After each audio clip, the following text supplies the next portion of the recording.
Good morning, જય શ્રી કૃષ્ણ. તો કેમ છો આપ સૌ? તો આજે હું એકદમ સિમ્પલ અને જલ્દી થઈ જાય એવી સબ્જી રેસીપી તમને આપું છું. તો આ તહેવારમાં તમારે કટિંગ ચોપિંગ વગર અને ઝટપટ બની જાય એવી સબ્જી જોવી હોય તો વિડીયો આખો જોજો, તમને પસંદ આવશે અને ટેસ્ટમાં પણ બહુ સરસ બને છે. તો ચાલો શરૂ કરીએ. તો બધી તૈયારી કરી નાખી છે, મેં તમને દેખાડ. અહીંયા મેં એની માટેની બધી તૈયારી કરી નાખી છે. તો અહીંયા બાફેલી મકાઈ લીધી છે, અમેરિકન મકાઈ છે આ. એટલે આને મેં 3 સીટી વગાડી અને બાફી નાખી હતી. પછી આ કોથમીર લીધી છે અને આ કસૂરી મેથી લીધી છે.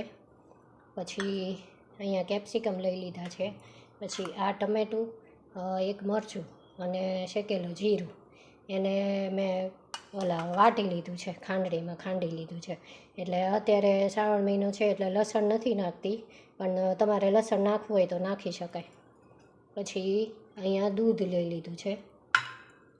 આ દહીં લીધું છે અહીંયા મેં 1 વાટકો. એમાં મેં અત્યારે હળદર, મરચું, ધાણા જીરું અને મીઠું એ નાખી દીધું છે. ત્યારબાદ અહીંયા મીઠું જો વધારે જરૂર પડે તો એના માટે લીધું છે. પછી ઘી લીધું છે અને તેલ લીધું છે.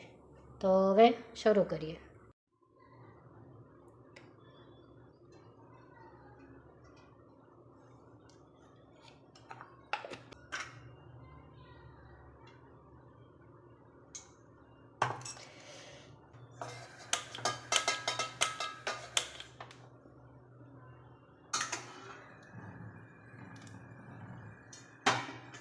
તો તેલ ને ઘી ગરમ થઈ ગયા છે એકદમ, એટલે હવે આપણે એમાં આ જીરું નાખી દઈશું.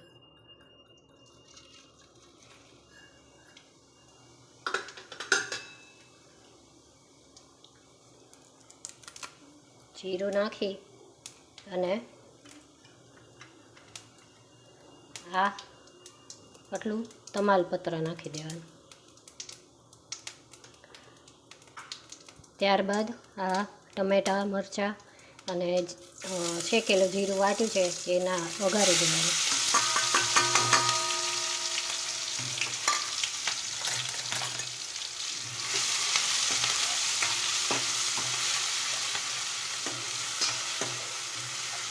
અને મેં કીધું એમ જો તમારે લસણ આમાં વધારે નાખવું હોય તો, એટલે મેં નાખ્યું જ નથી કારણ કે અત્યારે શ્રાવણ મહિનો છે એટલે. અને જો તમારે નાખવું હોય તો તમે નાખી શકો લસણ. એટલે આ તમારે જો ભગવાનને પણ ધરવું હોય, અત્યારે હમણાં રક્ષાબંધન આવે છે, સાતમ આઠમ આવે છે, તો એમાં બનાવીને તો ધરી પણ શકાય.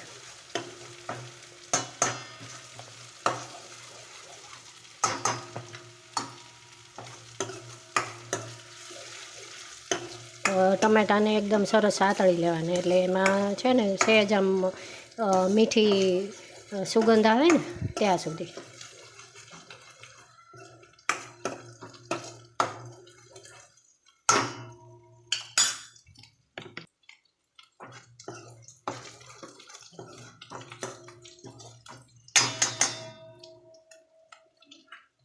પછી આ કેપ્સિકમને વઘારી દેવાનું.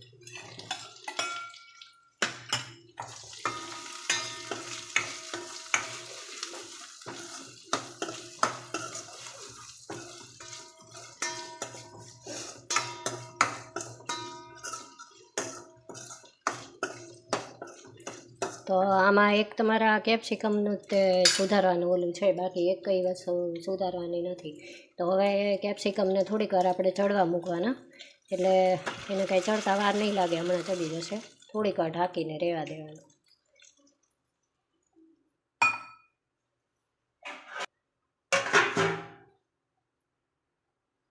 જોઈ લઈએ હવે કેપ્સિકમ.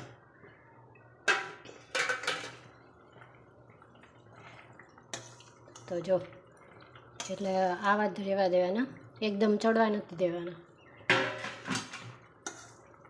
એટલે થોડુંક શાકમાં દેખાય ને એવી રીતે. તો હવે હું એમાં મકાઈ નાખી દઈશ.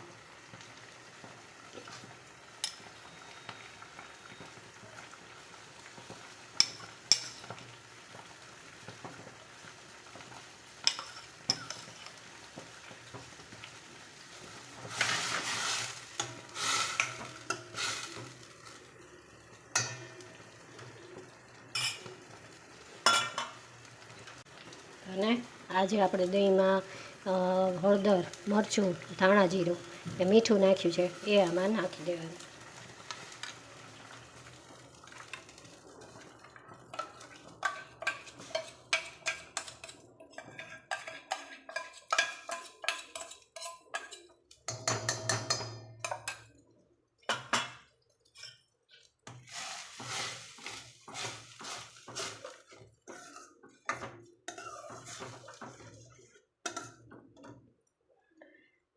હવે આપણે આને ફાસ્ટ ગેસે થવા દેવાનું થોડીક વાર, અને થોડુંક મસ્ત હું દૂધ નાખીશ.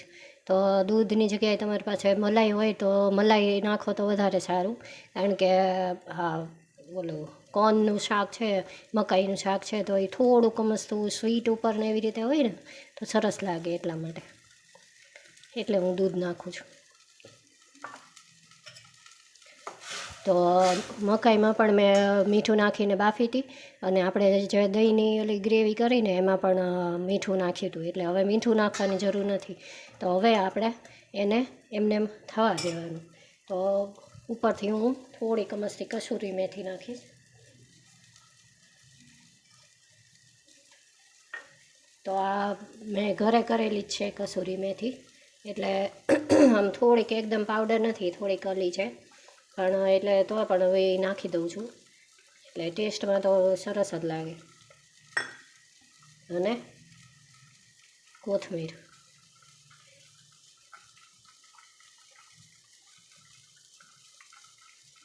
બસ હવે આપણે એને થોડુંક વાર એમને ગેસ ઉપર ખદખદવા દેવાનું, પાણી થોડુંક ઓલું થઈ જાય ને ત્યાં સુધી, એટલે તેલ છૂટું પડી જાય ને પછી આપણું શાક એકદમ રેડી છે.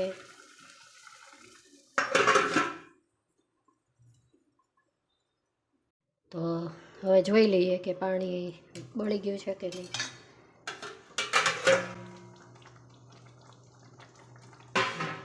જો એકદમ સરસ શાક થઈ ગયું છે આપણું, જો નજીકથી દેખાડ.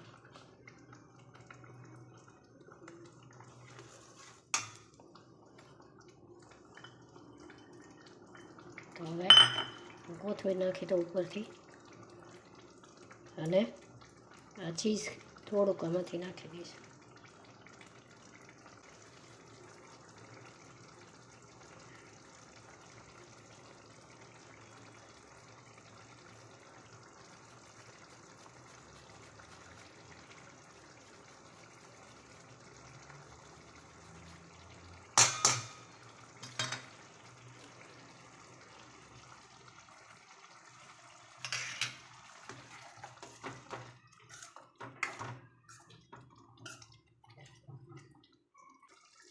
તો ગેસ હવે બંધ કરી દો.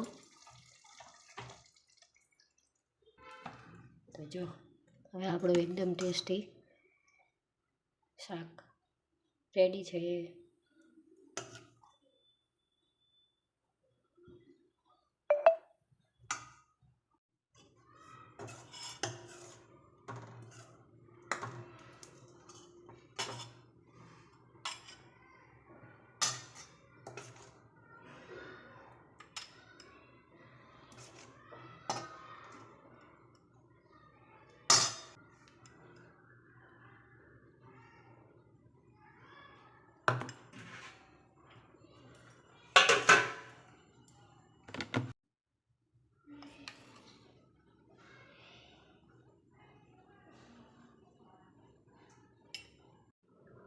તો બની ગયું છે શાક, તો એકદમ સરસ બને છે, અને પંજાબી શાક હોય ને એવું જ સેમ લાગે છે, એટલે એવી જ રીતનું ઓલું ટેક્સચર ને એવું લાગે, અને ટેસ્ટમાં પણ બહુ સરસ બને છે. તો ટ્રાય કરજો. હવે રક્ષાબંધન એવું આવશે, સાતમ આઠમ આવે છે, સારી રીતે તહેવારમાં બનાવી શકો. નવરાત્રિમાં છે કંઈક ભગવાનને થાળ ધરવામાં ને એવી રીતે, તો મકાઈને એવું ઘરે હોય તો ઝટપટ થઈ જાય એવું છે.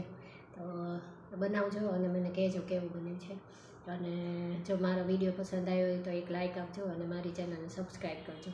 Thank you. જય શ્રી કૃષ્ણ. અને આવી જ રીતે મારી ચેનલને જોતા રહેજો અને પસંદ કરજો. એટલે પસંદ આવે તો એક લાઇક આપી દેજો. Thank you.